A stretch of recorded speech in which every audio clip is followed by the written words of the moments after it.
Pemirsa, bila hak angket di DPR adalah cara konstitusional untuk membongkar penyimpangan undang-undang atau kebijakan selama proses pemilu berlangsung, narasi untuk menolak hak angket seharusnya tidak perlu dibesar-besarkan.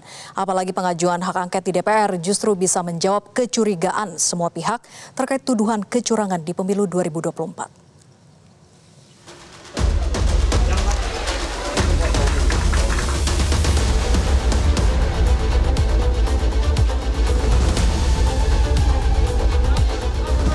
Ketika rencana pengajuan angket kian pasti, narasi yang diduga untuk menolak angket bisa bergulir di DPR justru juga kencang.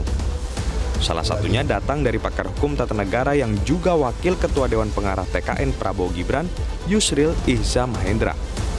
Yusril berpandangan, angket dapat membuat perselisihan hasil Pilpres justru berlarut-larut tanpa kejelasan kapan berakhir. Ya, sementara kita tahu tanggal 1 Oktober, DPR itu sudah berganti dengan DPR yang baru. MPR-nya juga sudah berganti.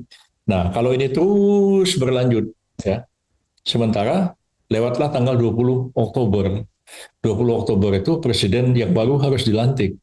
Pak Jokowi sudah habis masa jabatannya. Tapi kita masih ribut aja soal angket.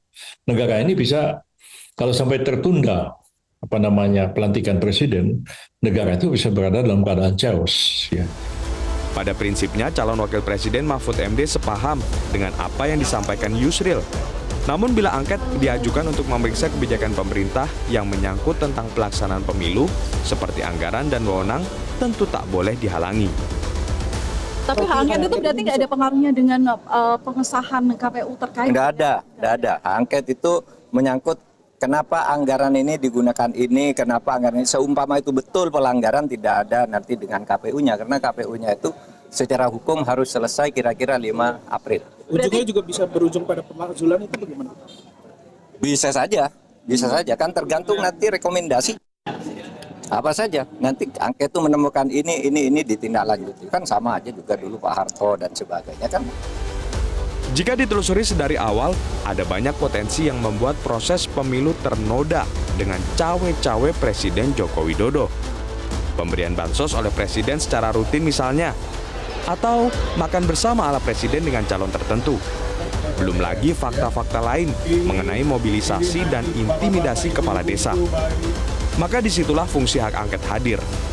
Mengutip apa yang disampaikan Wakil Presiden ke-10 dan ke-12 RI Yusuf Kala, kalau tidak curang atau bersih, seharusnya tidak perlu khawatir.